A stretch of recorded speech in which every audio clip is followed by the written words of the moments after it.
really fosters different kind of ideas of the students. They can come here.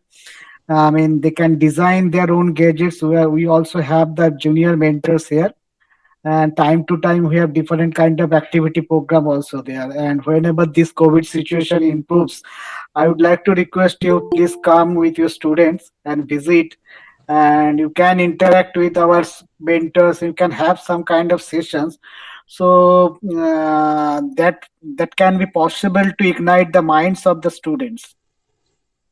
Uh, Definitely, sir. We are extremely hopeful that and our students will get the benefit of such program, and we are eagerly outing such type of program to organize in coming days. Yeah, yeah. As a result of which the young budding minds they can get the right type of platform to boom their personality, as well as they can imbibe a scientific attitude and temperament in coming days, as a result of which new young scientists can be generated through the through our students.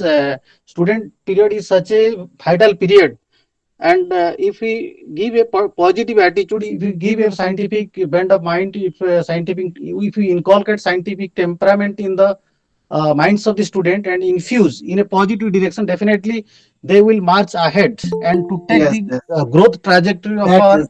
nation in a right path. And Mhm. I am extremely thankful to selecting our Vidyalaya and giving such opportunity to our Yes. students in It's not like that. Even every day and in really, every sir, in day. coming days, uh, we are ready to provide any sort of support, and if any program may kindly be organized in our Vidyalaya, we are also ready to provide any type of logistic as well as all these type of manpower and resource support. Thank you, Okay, thank and you.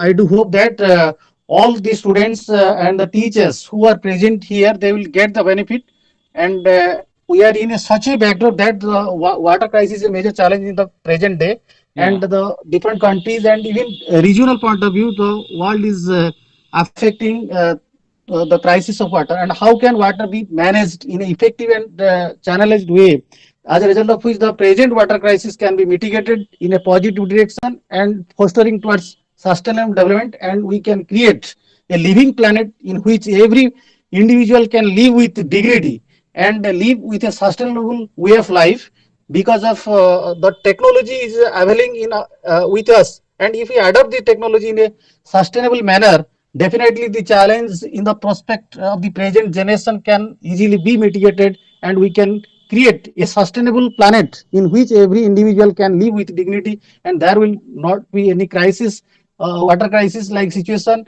And definitely this workshop will create a path forward and create a right type of bent of mind our students, and definitely in coming days we are hopeful that our student can get positive educational spirit and temperament in coming days. We are hopeful.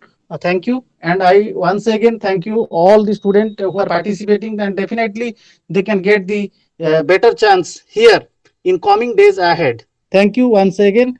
I extend all our support and to request to continue the program for getting the maximum benefit of our student staff. Thank you, thank you, thank you all. Have a nice day. Yeah. Thank you. Nice words, sir. And probably today's speaker is Dr. Penrock. He also exclusively worked on this. I mean, this area, Odisha, where the intermittent, I mean, water crisis is there. And apart from this, I mean, we are really thankful to the U.S. Consulate General Hyderabad for bringing such a good speaker and distinguished speaker on to the participants of the Odisha and students of the Odisha, so they can know the how the technology is going on to mitigate this kind of problem. Yeah, Dr. Penrock is there in session. Hello, Dr. Penrock is there. Shomin, I don't see him yet. This is Monica here. Okay, thank you, madam. Yeah, I'm not seeing him, but Okay, hopefully he'll join soon. Yeah. okay, okay. And madam, is Mr. Moyer already joined or not? I'm just checking. I don't see him. Otherwise, I'll message him. Okay.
Good afternoon, Mr. Moyer.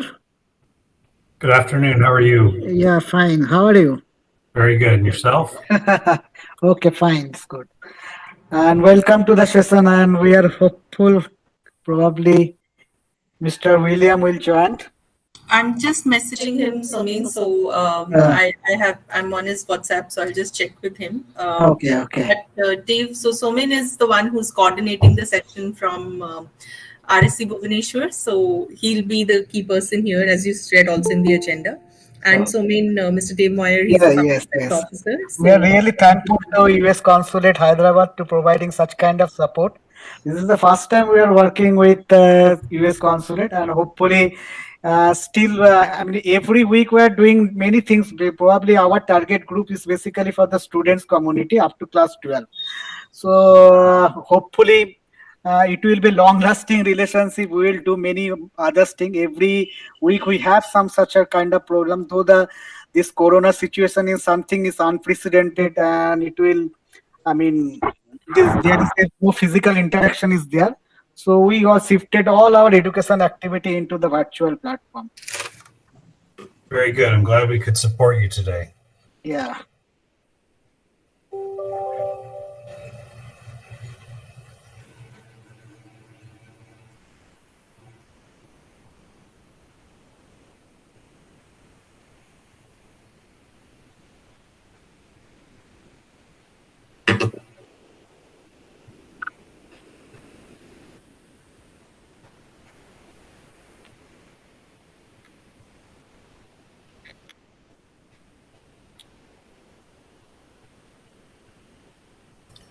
Somin, I've dropped him a message, but I've yet not heard.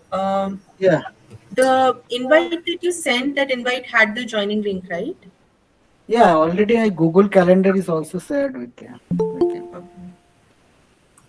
So already he also accepted the invitation, I think.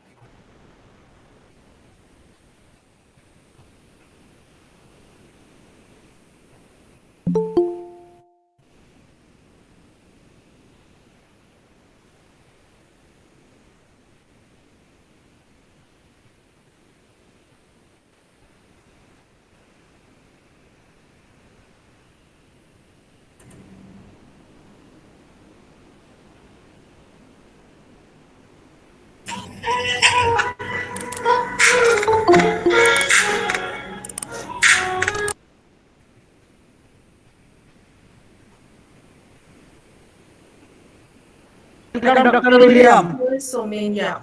I was just texting him. Hello. Yeah, how are you? Doing well. How are you? It's nice to meet you. Yeah, all the participants from Odisha, you probably worked earlier. Sorry, could you repeat? I think Somin went off. Somin, we were not able to hear you. Hi, William. Good to see you again. Monica this side. Great to see you, Monica. Yeah. How's everybody and kids? All well? Yes, they're doing well. They're still sleeping, but yeah, they're doing great. Perfect. Great. Good to see you. Over to you, Somin. Please continue. Yeah, so let's start. Before you start, Somin, William, I just Yeah. wanted to introduce you to Dave Moyer. He's the Public Affairs Officer at the U.S. Consulate in Hyderabad. And Dave William is our Fulbright scholar who was very much in Bhubaneswar, and then he had to leave right before the pandemic hit us, and he left. So, yeah. Nice to meet you, William. Thanks for helping us today. Absolutely. go Nice to ahead, meet you, Somin, David. please. Yeah, go ahead. Okay. Good afternoon. On behalf of Regional Science Center Bhubaneswar and US Consulate General Hyderabad, I am Somen Ghosh, Project Coordinator of Regional Science Center. Extend warm welcome to very special distinguished guest of today's session, David Moyer, Public Affairs Officer at US Consulate in Hyderabad, and distinguished speaker of today's session, Dr. William H. Pennock, and participating teachers and students. It is privilege for us to have today's honorable guest, Mr. David Moyer, who joined the U.S. State Department in 2003, and his overseas assignment include Mexico, Vietnam, South Korea, and Cyprus. In Washington, D.C., he served as a Deputy Director in UN Political Affairs Office. David recently concluded a Pearson's Fellowship as a Foreign Policy Advisor for Indiana Senator Todd Young. He has bachelor's degree in Japanese and International Relations from Brigham Young University and an MBA from George Washington University. I'd like to request Mr. David Moyer for welcome note. Thank you, Suman, and it's great to be here with each of you today, and thanks for being willing to participate in this session. So I was informed by the team at the Regional Science Center there in Bhubaneswar that today's attendance represents students from many different age groups, so I'm glad to have a diverse audience today. And it's a pleasure with the Regional Science Center in Bhubaneswar, the U.S.-India Education Foundation, and the Fulbright Commission in India, and the U.S. Consulate General to bring this session to you all today. I'm honored to open this session that is being presented by our Fulbright Nehru alumnus, William Pennock. The program is designed to provide young minds with both knowledge and inspiration to pursue education in science and technology as they explore various career options in the future. We are all living in an exciting time when the importance of science and technology is once again on full display. The world is breaking new barriers, and we are exploring new planets and new frontiers as more and more people get involved in these science and technology fields. One of the key goals of the U.S. government here in India is to promote science and technology innovation through bilateral relations and partnerships between education and other sectors between our countries. And instigating young minds and training them on innovative techniques like what William will share with each of you today is an ideal way to take forward the U.S.-India relationship by fostering new connections between our countries and by connecting our people. And right now is no better time to host this event when we are celebrating the 75th anniversary of Fulbright programs. Fulbright Nehru programs, through which William got the opportunity to come and work on his project in Odisha, are another example of how we use education to build connections between people. I appreciate people like William who continue to work to bring people together for years after his formal exchange program has concluded. I encourage all the students today participating in this event to make the best use of our discussion and consider pursuing careers in science and technology to further strengthen the field and look for ways to make a difference in the world. Thank you, and I'm glad to be here with each of you. Thank you, Mr. Moyer. Right now, prior to the session, I would like to introduce Dr. William H. Pennock. Dr. William H. Pennock, who is a Fulbright Nehru alumnus. Dr. Pennock is an assistant professor in the Department of Civil Environmental Engineering at the New Jersey Institute of Technology. He comes to Institute from Cornell University, where he completed his PhD in environmental engineering. He was awarded as National Science Foundation Graduate Research Fellowship for his work on improving physical and chemical mechanism to make water treatment more efficient and resilient by avoiding the use of electricity and moving parts. The chief aim of his work is to expand access to municipal drinking water treatment throughout the majority world. Before joining the department, Dr. Pennock was working in Bhubaneswar with Gram Vikas on Fulbright Nehru Fellowship towards the development, dissemination, and adaptation of new village-scale drinking water treatment plant he and his colleague from Cornell and India designed. I would like to inform you that The Innovation Hub of Regional Science Center was established to provide opportunity to nurture new ideas and to help the develop inquisitive perspective in young today. And its various activities are fostering innovation, mindset up, and problem solving scheme among the new generation. In that way, indeed, it is privileged to have Dr. Penok, who will take participants to most pertinent problem of rural India drinkable water. I am sure it would be a great session, and many young minds will work on it, and we could have the many innovative ideas. I would like to convey my sincere thanks to Honorable Consul General Joel Ripman, Mr. David Moyer, Dr. Monica Shetia, Senthil Kumar of US Consulate, Hyderabad, for their kind support. And my special thank goes to Pranitha Hemant of USIEF, principal and teachers of Odisha Others Vidyalaya, and all team members of RSC Bhubaneswar. Thank you and welcome to the session. Madam Monica, if you want to add something.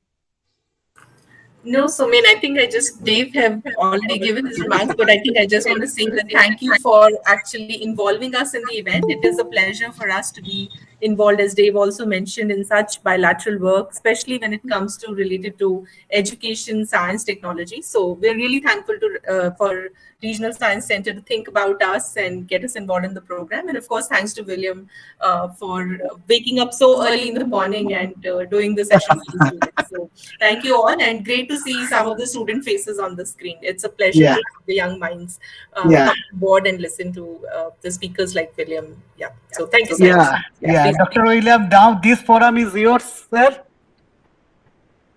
Okay, well, thank you very much. So, about a little over a year ago, I'm getting an echo. Is anyone else getting an echo? Okay, that seems to have died down. Okay, good. It was probably on my end, but you can still hear me? Yeah. Okay, good. So a little over a year ago, I was living in Bhubaneswar. I never made it to the Regional Science Center in Bhubaneswar. I did get to go to regional science centers in Bengaluru and Chennai, and really enjoyed getting to see all that they had to offer. We had something similar where I grew up in New Jersey, and it was one of my favorite places as a kid. So it's never too early to cultivate an interest in science, technology, engineering, and mathematics.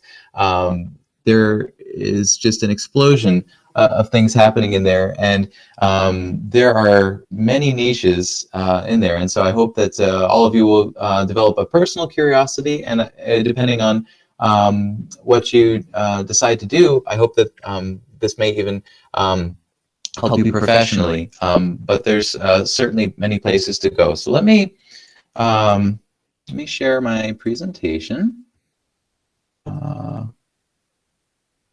Let me see here. Okay. And let's see, so is it coming through? Yeah. Okay, good. All right, so I came to Bhubaneswar to work with a group called Gram Vikas on the Sustainable Development Goals, particularly number 6. Gram Vikas, for a little background, hopefully you're familiar with them. They have about 40 years serving Odisha, rural Odisha, in many types of projects, but water is one of the primary ways that they do it. And I was working with them on water quality. So water kind of has two aspects. Do you have enough of it, and is it safe to drink? And so in particular, Gram Vikas has focused, and by the way, Gram Vikas is sort of a newcomer to Bhubaneswar. Their headquarters has been in Berhampur historically, but they've recently moved. So you may consider paying them a visit. They're located near the airport, and they do incredible work all throughout the state. Anyway, so they've primarily worked in supply. They have, let me see if I can maybe just show a picture real quick. This is a characteristic water tower that they developed, and so they develop water towers and pipe networks, and their goal is actually to have 3 taps at every household.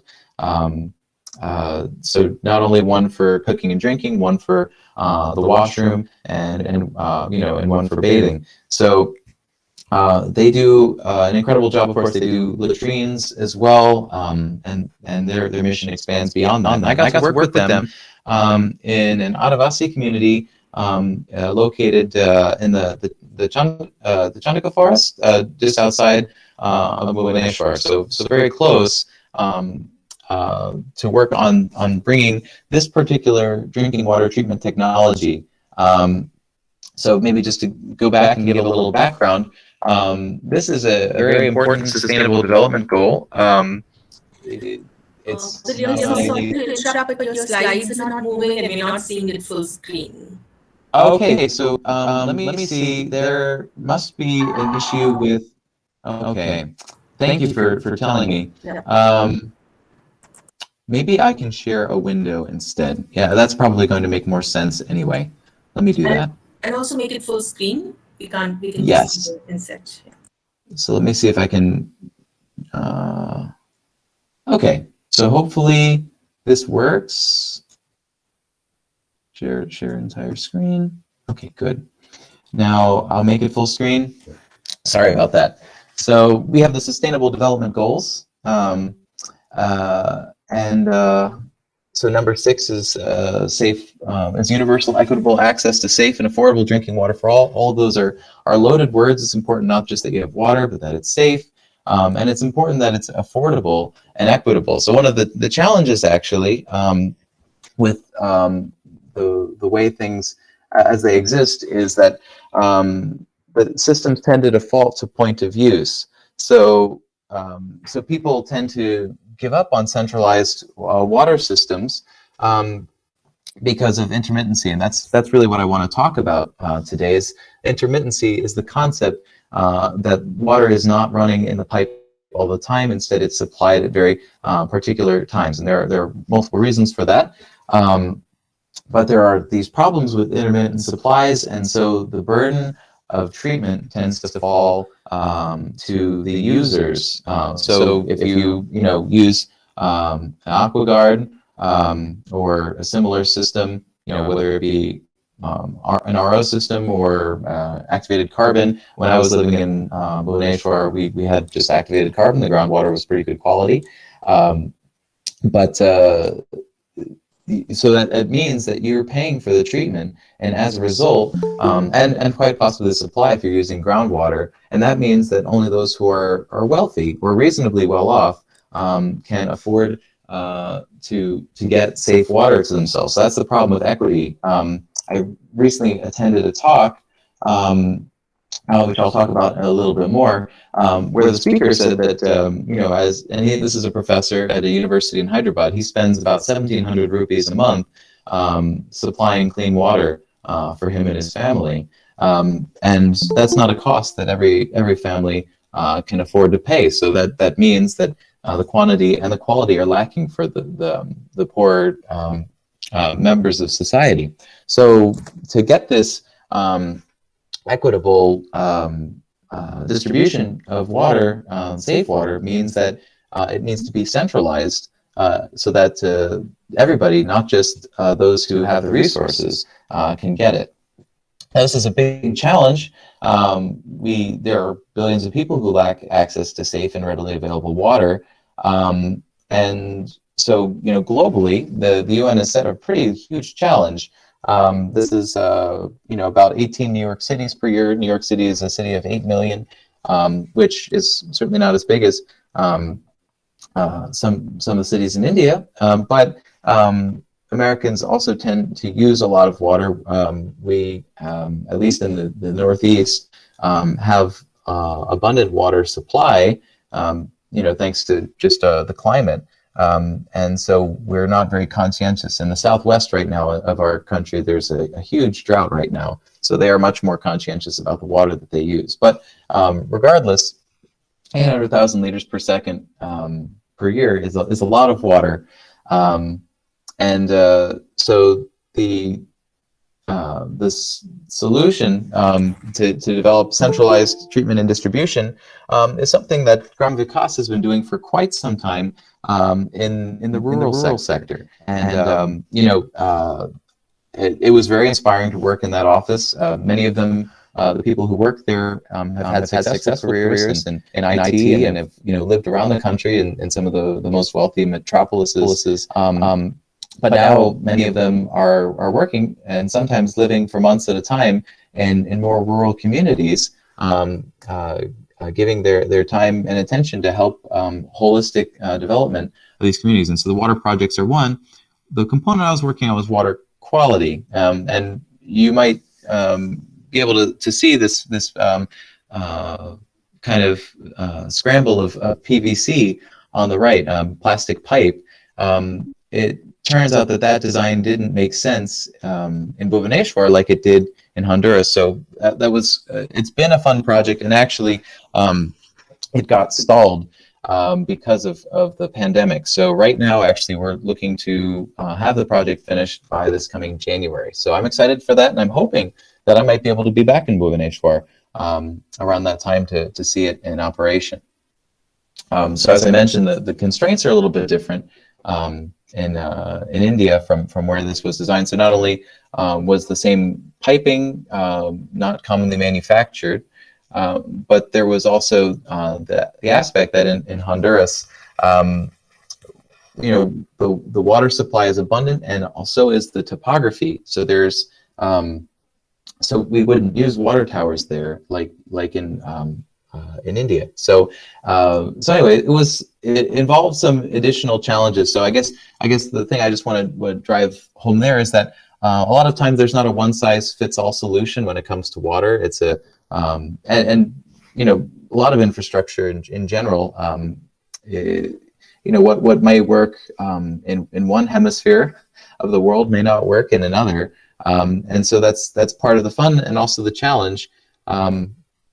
Is that the physical constraints are the same, and also, this is a STEM focused talk. We're talking about technology, engineering, but a lot of these projects, especially when it comes to water, are very they have a lot of political, financial, cultural, social aspects to them that they won't teach you about in engineering school necessarily, but are very important, because if the community doesn't accept and support the solution, if it in some way it has a conflict with some other deeply held value, it'll be very hard for even the best technology to take off. So at any rate, just to say that these are complex challenges, and so I want to talk to you a little bit about actually the news from Odisha that's come out. So I don't know if you can see. So this was a talk on 24/7 water access that was given on Zoom this past Monday.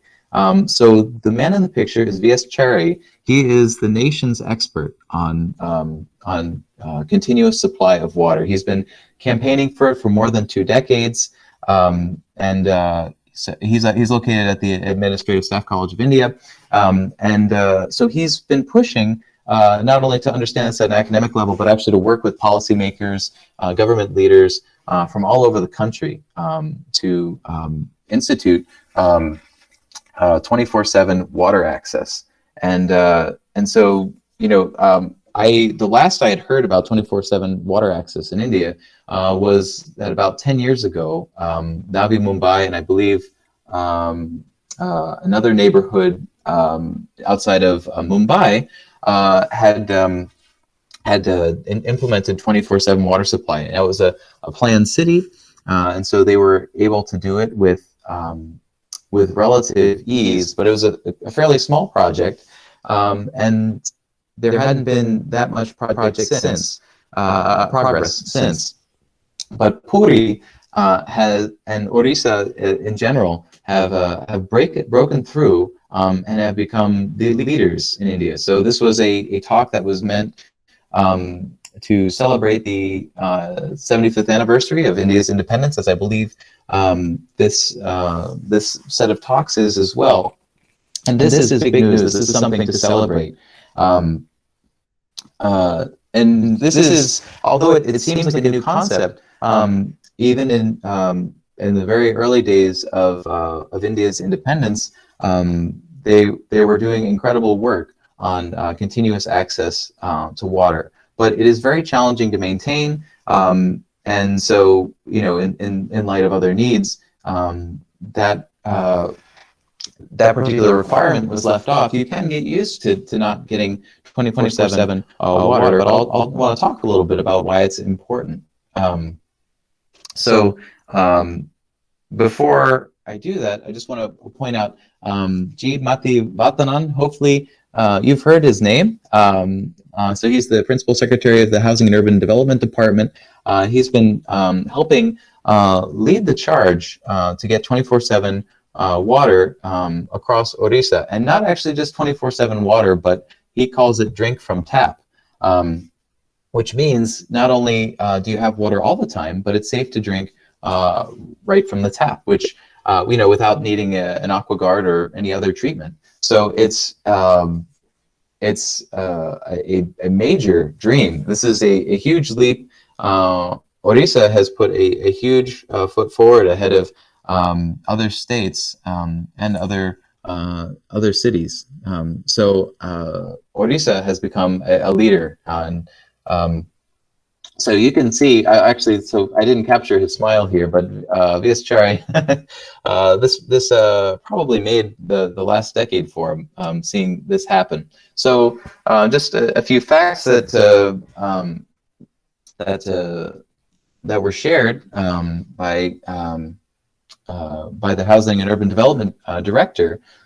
So drinking water straight from the tap was accomplished in Puri, and you know, I was visiting there. I didn't. So the reason I'm sharing this partly is because, at least for me, I was living in Bhubaneswar and I visited Puri, and I didn't see this. It was happening in the background. I did see a water tower in Bhubaneswar, and I didn't realize that it was part of this initiative. First, they went to tap water quality matching the Indian standards. So I think there's something like 40 parameters that they were monitoring, and for them it was important not just that it was that clean when the water was being produced, but also as it when it reached the taps. And in order to do this, I'll show a few more pictures that he shared. But they've put meters on all of the connections. Every house in Puri has the ability to connect to this central water network. The network is of high quality. It's not leaking very much, and so so that means that actually it has less possibility for contamination. I'll show a little bit about that. But besides Puri, so Puri has made the headline in the past few weeks, but Bhubaneswar has also been a major leader in having house connections in the first city of more than 1 million in India to have that. So I mentioned that in Maharashtra they had achieved this, but it was for a relatively small urban neighborhood. This is at the level of all of Bhubaneswar. So this is a massive accomplishment that Housing and Urban Development, and also the water company that they established for Odisha, these have accomplished something that no one has. And so 24/7 supply is a big deal. I would encourage you to watch this YouTube talk, because it's 2.5 hours long, and there's a lot of expertise housed here. They had, I think, 5 or 6 experts talk. And so I'm just here to share the highlights as they pertain to Bhubaneswar and our topic today, looking at water system design. So one of the things that is pointed out is that, you know, the health benefits increase as you have 24/7 supply. Having water at your house for 24/7 means that you're not saving it for other uses. You can use it anytime, and so that means that things like hand washing or cleaning household items and services becomes something that you can do without worrying about whether you'll have enough to drink or cook with. And so the health benefits go up in that sense. There's the added benefit that Puri has, that it's clean water. So that's an additional major benefit. But the point that Dr. Charya was making here is that, even if you have 22, 21 hours of access to water, there's still the likelihood that you'll hoard it, that you'll store it somewhere. Storage has an issue in that, if you're storing it improperly, you can have it contaminated in the house. To have the full benefit, it's important to have 24-hour supply. Now, why are there intermittent supplies? So I think this is not as much of an issue in India, but rolling blackouts as far as lack of power, rationing if the water supply is not sufficient, if there are a lack of meters. This is a big one because lack of meters means that people can use water as they please. In fact, kind of an interesting social phenomenon. Not only do people store water when it's not available all the time, but actually they'll often leave a bucket with the tap open. I saw this in Honduras, that if they're waiting for the water to come, they don't care how much water winds up passing through the bucket as long as there's a full bucket when they come back. And so what they found is that not only does health improve when you have 24/7 water supply, but actually the use goes down. I think it's something like 20% at least. It feels like if you have water on all the time, people will use more, but in fact they use less because they're not doing things like leaving taps on or storing water. If you do have a massively leaking system, this can be a problem. This is one of the hardest things about keeping a 24/7 supply, is that if you have a pressurized system, if there's pressure in the system all the time, you have constant leaks, and so it can be easier to have low pressure, so there's fewer leaks. So fixing leaks is a big challenge in maintaining this, and fixing pipes is a huge deal. It's a challenge all over the world. In the U.S., we have a slightly different problem. We have old pipes that have lead in them, and so replacing them is actually a challenge. It costs a lot of money, and so our state government in New Jersey recently signed a bill to remove all of them within the next 10 years. But this is something that's been a known problem for decades, and we haven't done that much about it because it is expensive to repair and replace pipe networks. The other possible reason is elevation challenges. This isn't as much of an issue in many parts of India, such as Bhubaneswar, where the topography is a bit more flat, but if you only have enough energy to pump the water a certain height, you might need to spend that energy in only particular places at particular points. But I think that probably, so the reason that was most highlighted by the experts at this talk, and I think is reasonable, is that leaking systems are the primary reason. That because it's costly to repair systems, it's easier to conserve water by keeping low pressure in the system most of the time and high pressure only a little bit of the time. And so, they call this non-revenue water. And so in the US, the average is 30%, which is pretty bad when you think about it. You can have, you're making, clean water and you lose a third of it just to leaks. You're filling the soil around the pipes.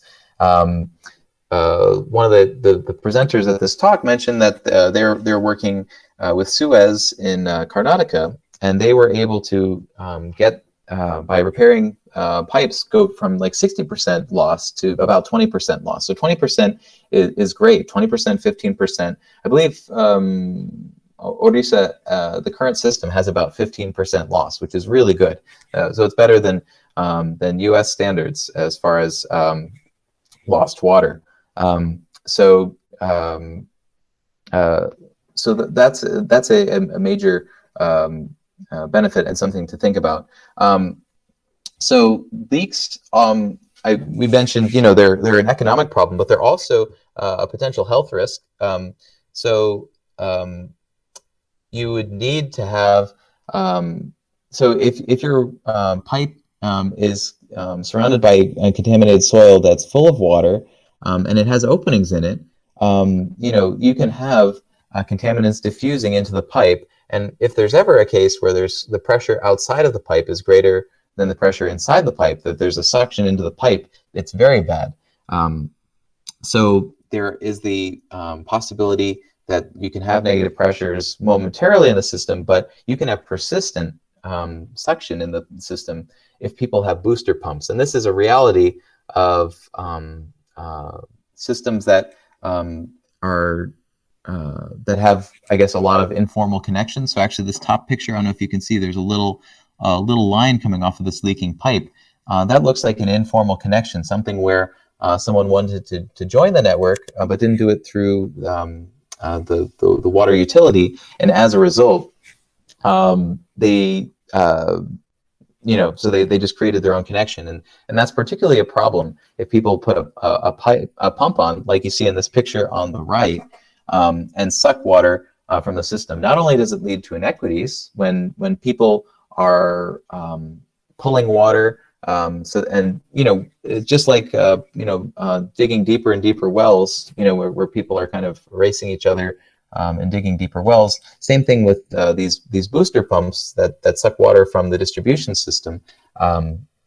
They tend to increase inequities, and especially for people at parts of the system that are more distant, decrease access to water. But also importantly, that suction provides an opportunity for contaminated water outside of the pipe to come into the pipe. There was a study in India done, this is an influential one that was done a few years ago, a little less than 10 years ago, on an intermittent supply and a continuous supply. And what they found was that they looked at the sample, they took samples where people would use the water, and they found that it was about 0.3% had contamination in the continuous system. But in the intermittent system, it was something like 37%. So if you can imagine, 0.3%, it's pretty rare that you find any indication of contamination. But 37%, 1 in 3, you can know that there are big health problems. And then, of course, besides the health impacts of an intermittent system is having to wait for water. So you can see this picture is taken from Tamil Nadu, probably Chennai, I'm not actually sure. But it's common there to have these water trucks come, especially in times of drought, and deliver water. And this water has the problem.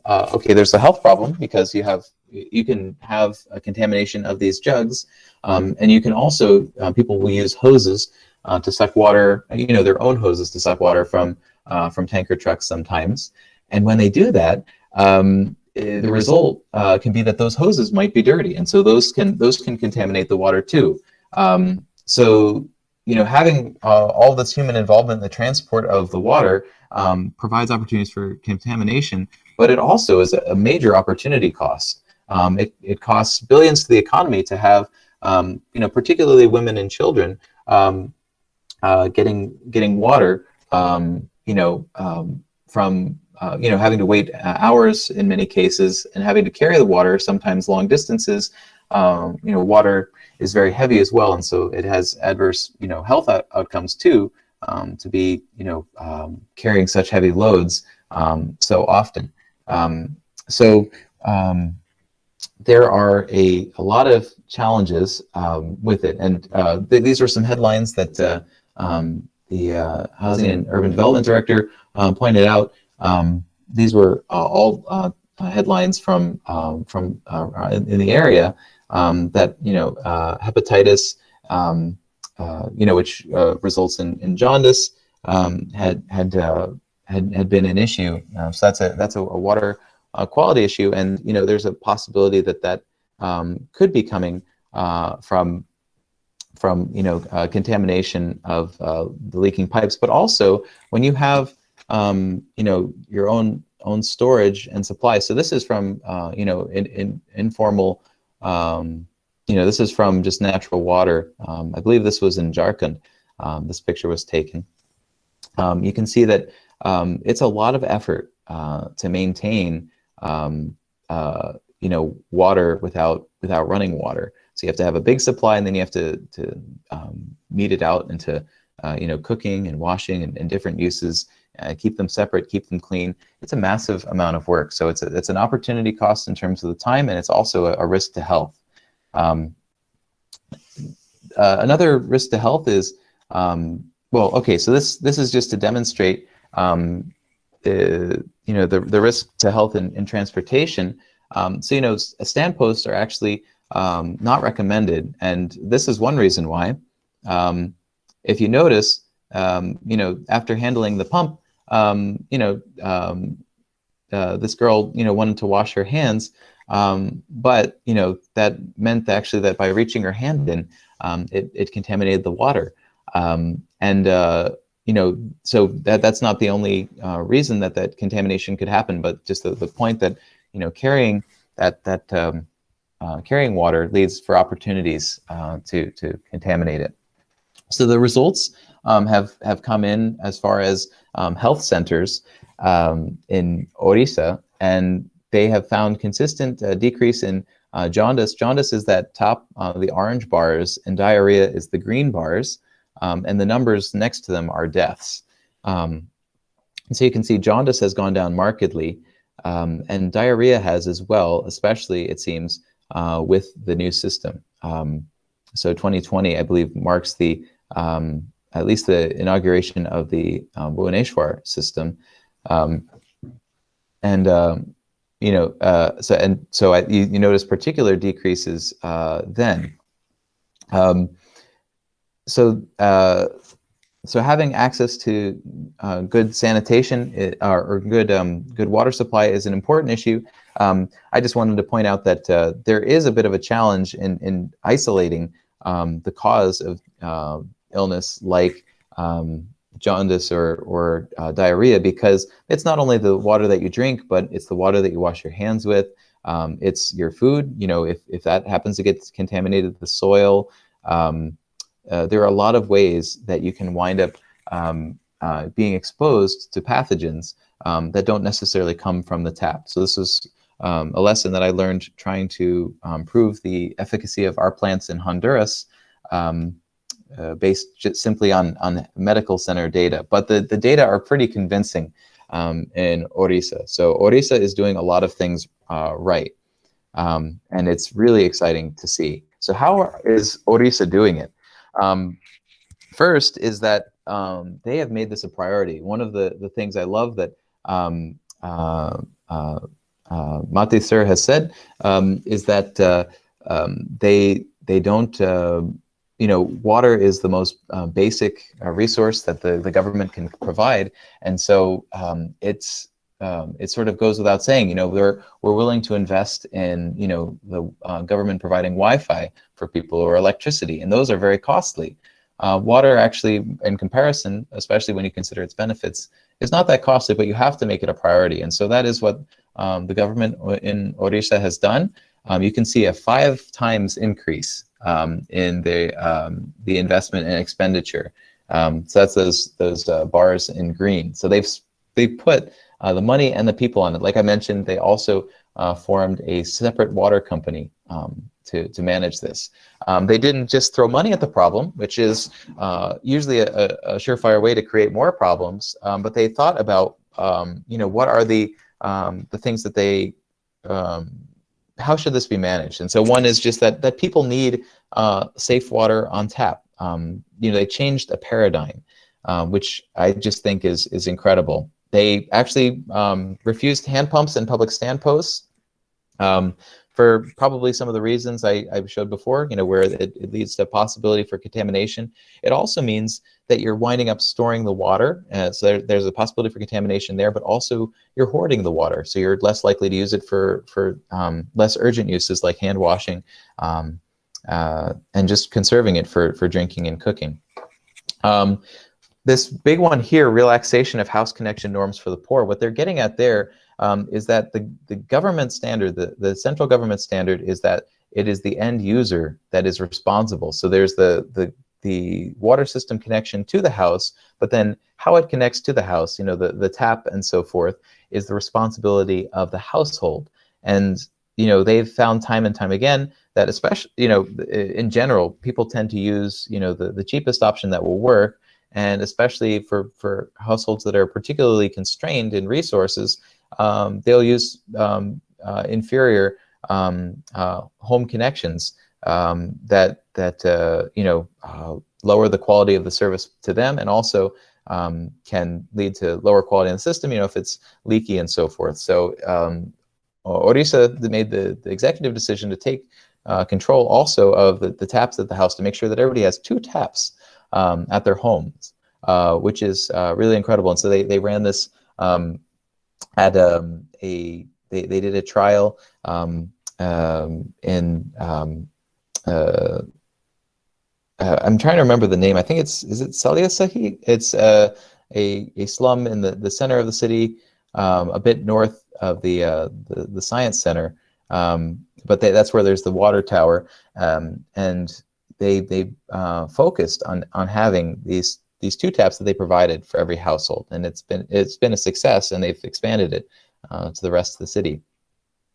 And then so they've also centralized the decision making. More importantly, I think so these central policies are important, but they've also worked with the community and not just done a top-down approach, which all across the world has been shown not to work. So they've enlisted what they call jalsatis, who are neighborhood women who don't just collect fees. So collecting fees is vital for making sure, especially fees based on the meter, so that people are paying for what they're using. That's very important for maintaining the infrastructure.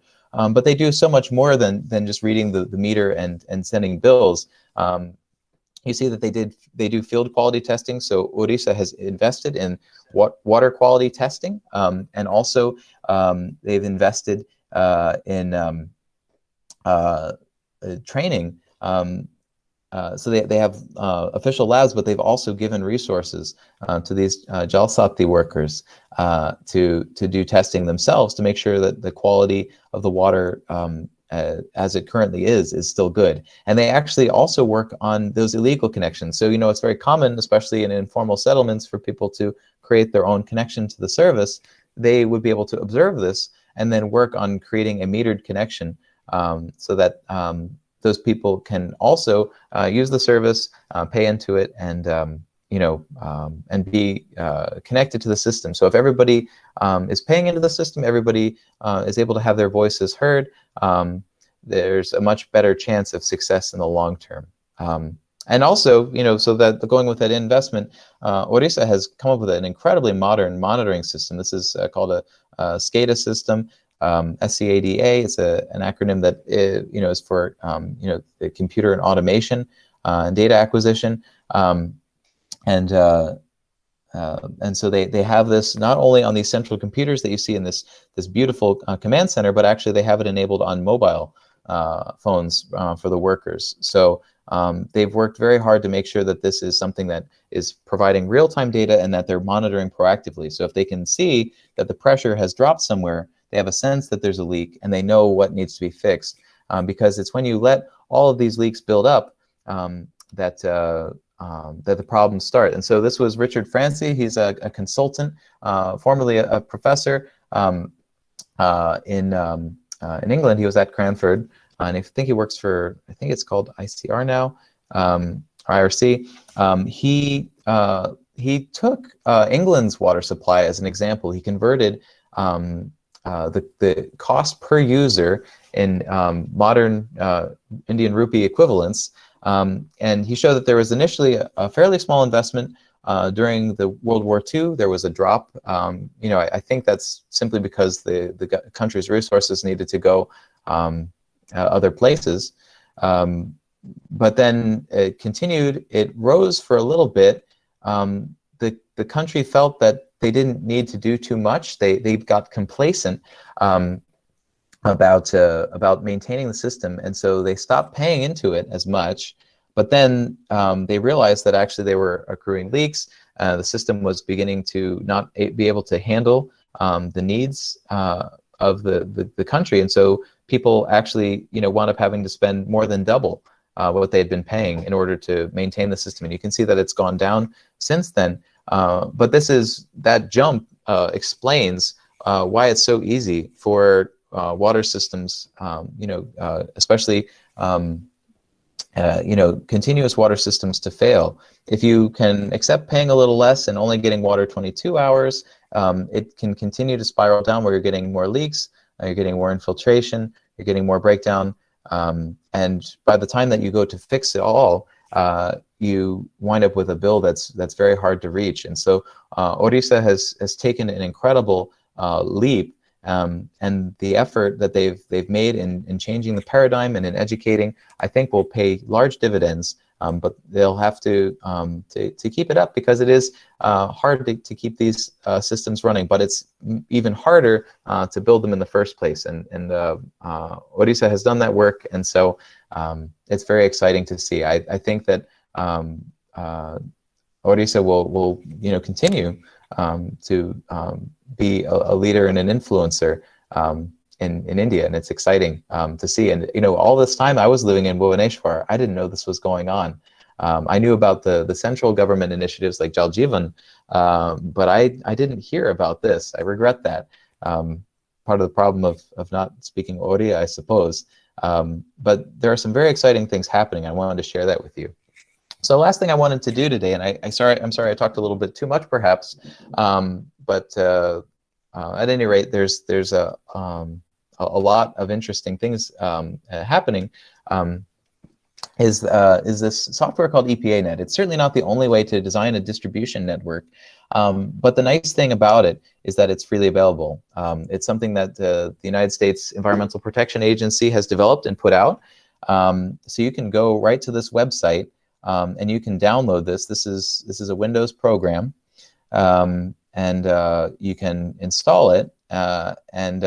Anyway, they've got manuals, they've got some good tutorials, and so I'm not going to give an exhaustive tour of it today, but I wanted to give some sense of what it's like and how it's used. So let me see if I can open up.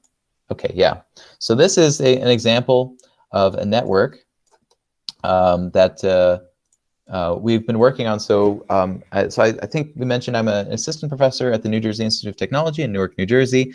And one of the fun things that I get to do, one of the, I think, important things I get to work on is with a group called Engineers Without Borders. It's a student group, college group that focuses on working on infrastructure projects in partnership with communities around the world. So right now we're working with a community in very rural Ecuador in South America, which is a very isolated community, and this is one of the challenges. So in Odisha, these cities are starting first for an important reason. For a city, it's per kilometer of pipe that you lay, you're serving so many more people than when you're reaching out to the outskirts in very rural areas. So actually, one of the very wise things I think that Odisha is doing is they're relying more on surface water, so like rivers. I think that's what they've done in Puri. And when they have these projects, they have them connect to rural areas. So they don't only supply the urban center that they're serving, but they have them connect to be able to serve rural communities that are a little bit more distant. This is a smart idea. So a lot of times rural places, because they have less population and also less investment and people are more spread out, this is one of the challenges that they face. So we're working on a water system for them. They have abundant spring water, but it doesn't come to their homes. They have to walk up a very mountainous, so the elevation change is massive. I think it may change something like 200 meters across the community. It's a lot of walking. It's rocky, rugged terrain. And especially the women have to walk, make this arduous walk to get water every day. And it's a bit dangerous, and it's also very inconvenient. And then of course you have the problems with storing water in your home. So this is a water tank. This is a well and a pump pumping up to that tank. And so you can set a particular timing for this pump to run. You can fill this tank, and then you can have demands at each of these households. These are input, or these are output nodes. So so what you can do is you can do run analysis, and then you can look at like a graph, for example. So we can pick, for example, this node. Let me see. Let me actually. Okay, so we can look at J1 and look at the pressure, and this is just looking over one filling of this tank. And so the tank during this 1 hour run drops in pressure from 8 meters, a little over 8 meters, to a little under 8 meters. I may realize that may be confusing, that we record pressure in elevation. But when you multiply by gravity and density, the elevation, you get a potential energy, which you can convert into a pressure. So for those of you who've taken physics, it's by using an elevation, you're essentially getting a potential energy, and that can be converted into a pressure or an energy. And so you can do this kind of analysis all over. You can change the schedule of how it's when the demand is. So for example, let me see if I wanted to show, was it this image? The water demand throughout a day is not constant. If you have a continuous water supply, with an intermittent, the water could be running at any time. I remember that when I was in Hyderabad, that we didn't know when the water would come. When it came, we would store it, and when it wasn't there, we would use our storage until it ran out. And if the water ran out, you couldn't do dishes, for example. But in a continuous supply system, you get to see what behavior users have. So when people are sleeping, they're not using water very much. But when they first wake up is actually when a big use is. That's when people will want to bathe and cook. And then it goes down as people go to offices, and they're doing less at home. But when they go home again in the evening, then cooking and bathing and washing all go up. And so that use goes up. And so you can include that in the demand from these. So that's just a very simple analysis. There's actually a great tutorial that's available with EPANET, so you can just go right here and work through it. So I'd highly recommend, if you're interested in this, that you go and look at it a bit more, because there are a lot of options. And in fact, EPANET, so I mentioned this comes from our Environmental Protection Agency. The interest, I think originally was to look at contaminants traveling through the system. So you can have, let's say if you know that there's a leak at this junction in the pipe, you can give it a flow rate and a concentration, and you can look over time at how this would spread to the other connections. So this simulator looks at where the flow is going at any point in time, and it can show what that concentration would then be throughout the system. So it's helpful for looking at the contribution of leaks. Now, the one limitation, I guess I want to say is, what did I? Yes, this is what I wanted to show you. So there is,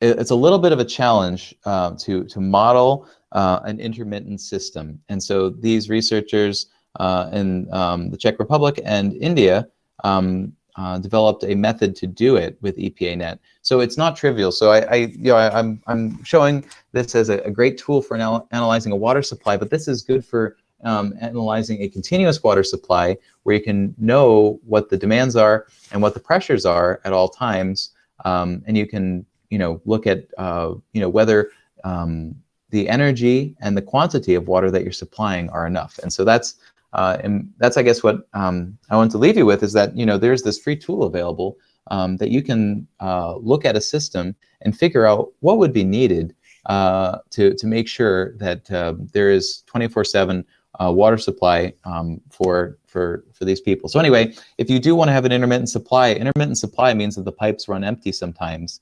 or are very low pressures, and so it's hard for EPANET to resolve this. These researchers did it, but that's not as much the point of it. So now what I wanted to do was to do really quickly look at Bhubaneswar. So I just took this from Google Earth. Let me use this pan tool. Okay, so we can pan with this. So this is Regional Science Center. I think that this is online, so probably not many of you are there right now, but this is where we would be if we were all there.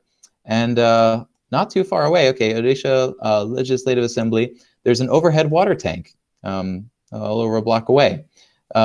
So what I've done here is I've added a tank to represent that, so you can just click on this tank and you can put it there. So I've just added a tank in the trees there. Let me delete those. I don't necessarily, we only want one tank here. So that tank is here. And then what I did was I added junctions. So that's this button here. And so if I wanted to say add junctions along this street, I could add, for each household, a tap at each household. And I'm guessing at what the households are. There's probably more households than I'm accounting for here. And then just have a junction that goes along with it. And I'm sorry that the contrast is not very good between the trees and these black nodes. But then what you can do is you can connect this pipe along this trunk. You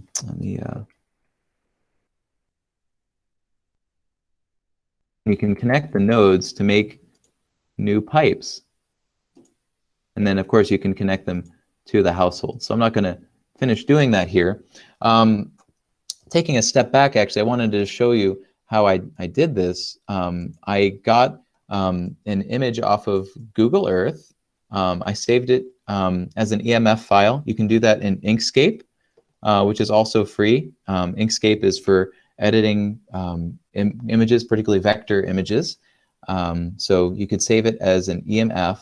And then what you do in EPANET is you can go to Backdrop, Load, and then you can pick that EMF file that you created. So that's what I did for this map of Bhubaneswar. And then what I did, so let me just zoom in on one of these nodes real quick. Let me get out of this tool and go back to the select tool. So if I go here and click on this, I double click on it, I get information about it. And so I have an X coordinate and a Y coordinate. These are in meters. How did I do that? Well, on Google Earth, I was able to look at what the coordinate was at the bottom left corner, at the bottom right corner, and then let me see, dimensions. If you go to View Dimensions, you can then set that. So this bottom left corner is about 350 meters away from here. So the tank is roughly 350 meters away from the Regional Science Center.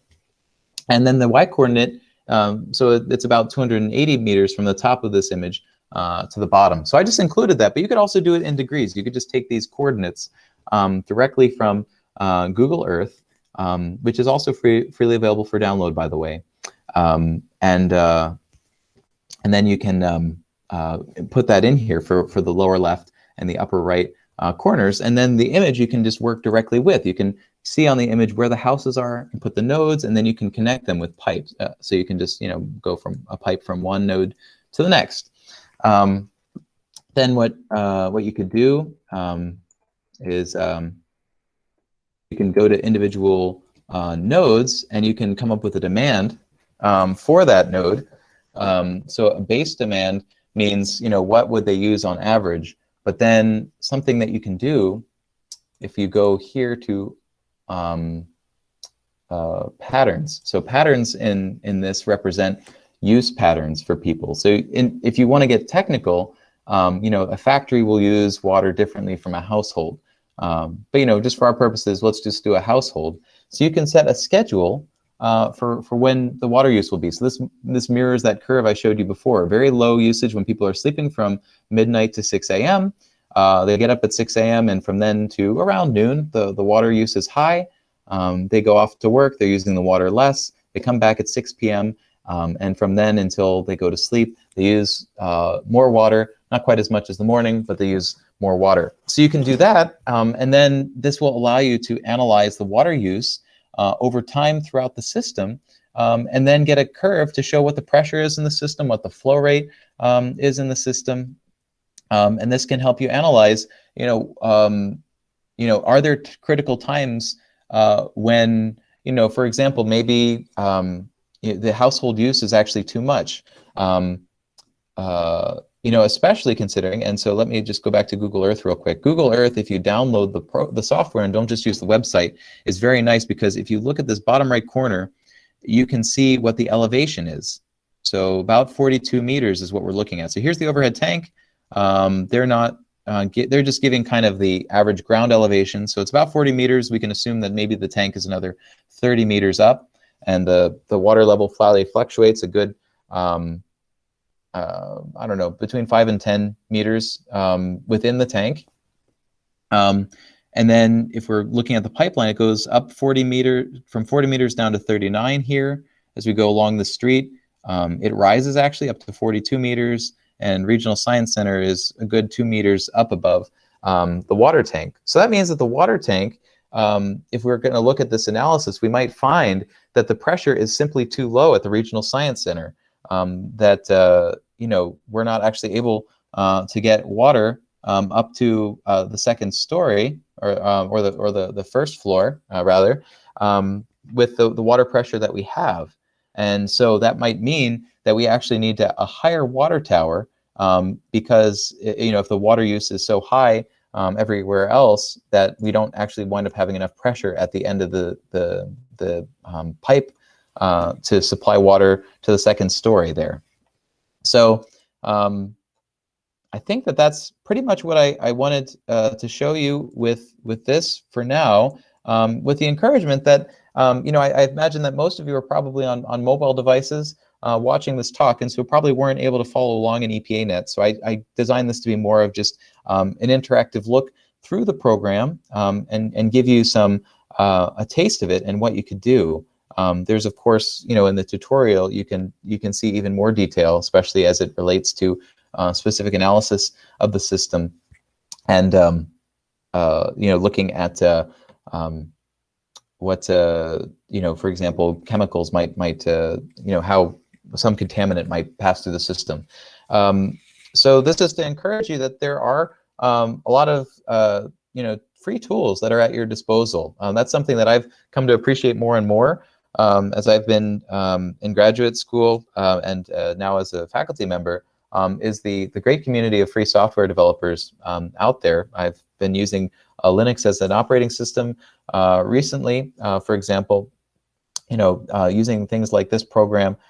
So even though some things come behind a very big paywall, there are a lot of great freely available things out there as well. And so I think that you might have fun trying to do this in your own neighborhood or in a place of interest to you, seeing what might need to be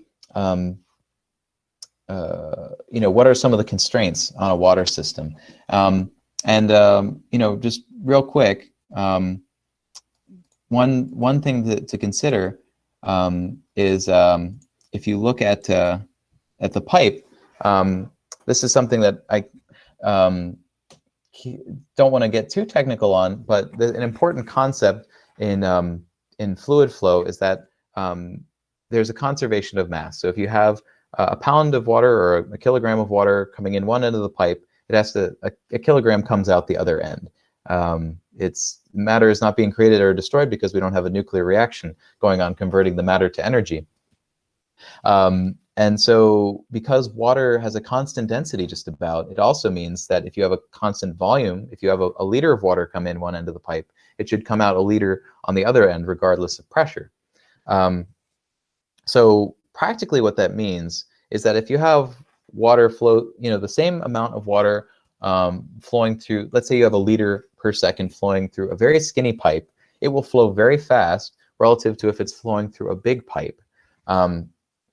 And the reason for that is that the same mass is traveling per time, but the smaller you go, the less volume is able to pass through in a particular time. So it has to go faster, as far as the velocity, even though the same mass, the same volume is being transferred for time, the velocity winds up being higher.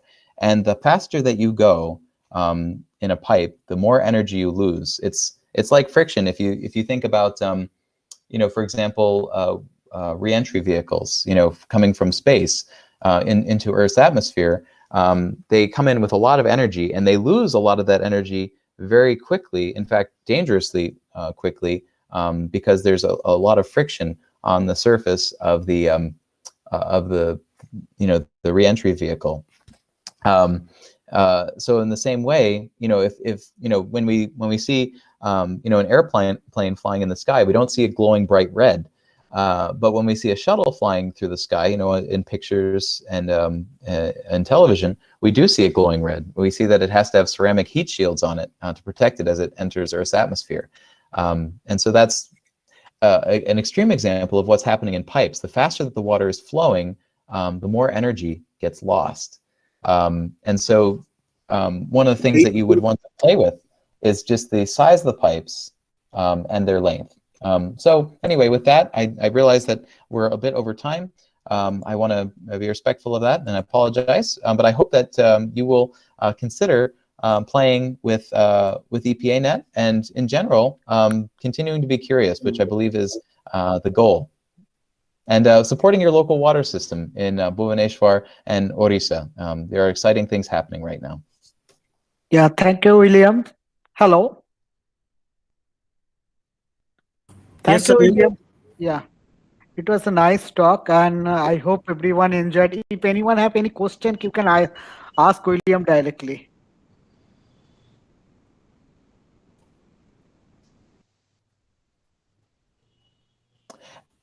And if anyone has doubts as well, I'll post my email.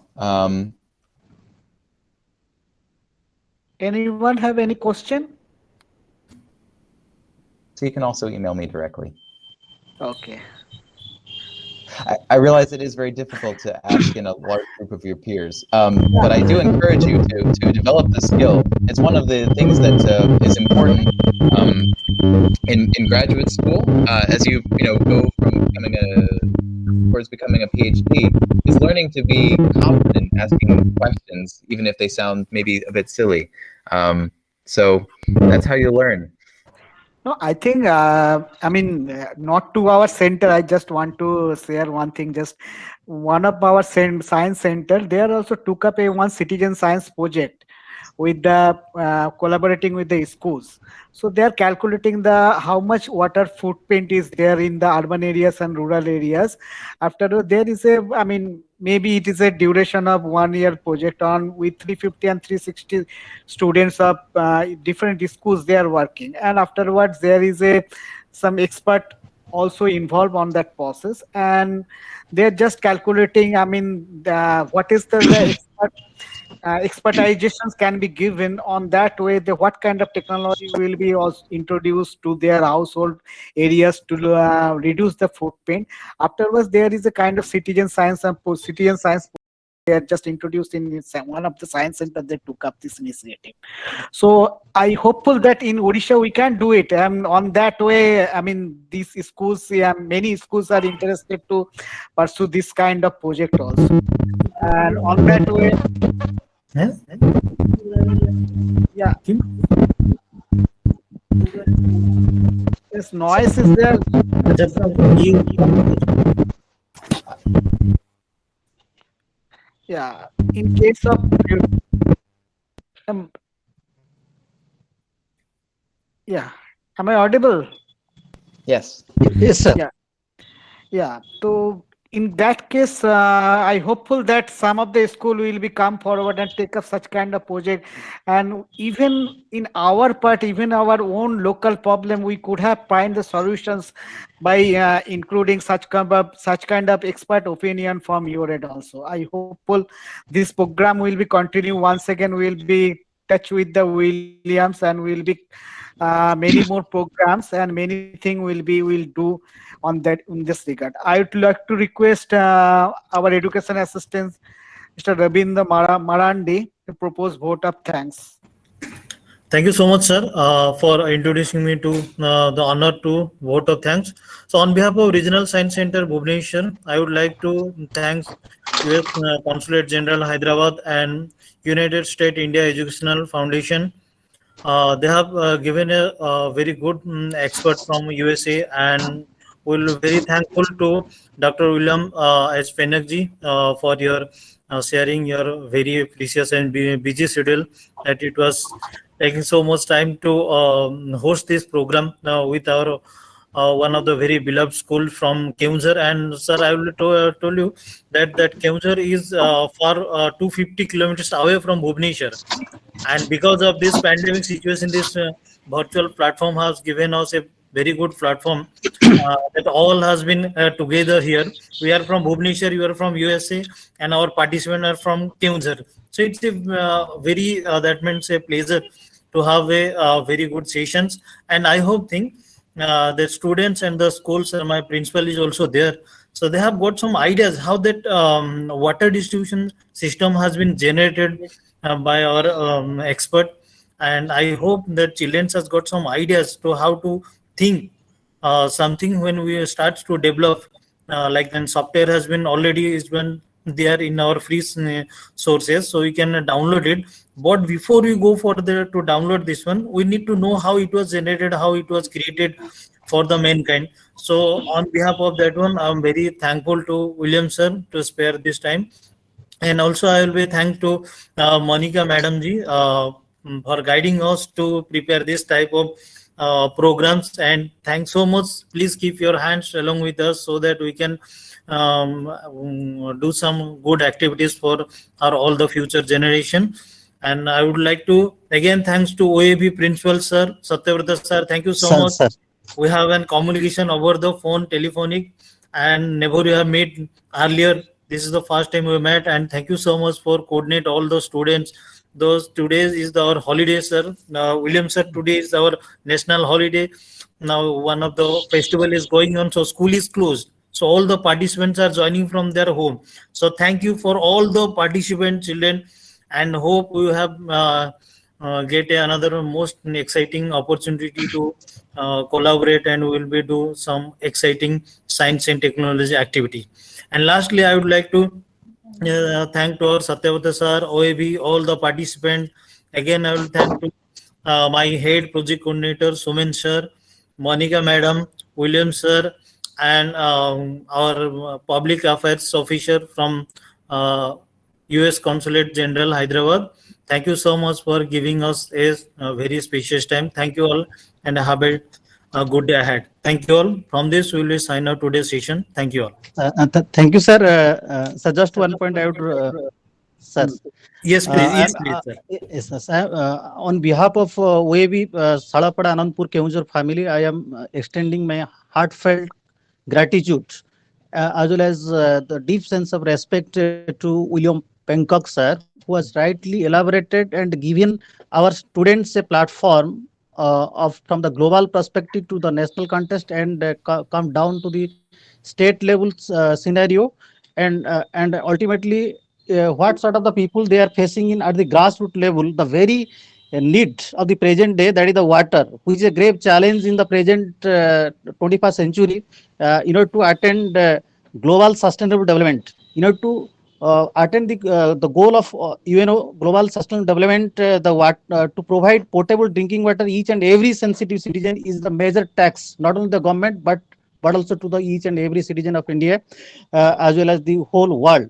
And under such a marvelous presentation, what William Pencock has rightly elaborated and giving collaborating all the aspects, that is from geoinformatic system, from geospatial analysis point of view, and the modern technology, that is EPANET. How can this technology be introduced and to mitigate such water scarcity? And the sir has given the example of Puri, the one of the leading city of Odisha, become the number one city for providing 24-hour water system. And I do hope that the students, they can get a platform in which they can get such type of opportunity, and what sort of challenges are ahead, and they can get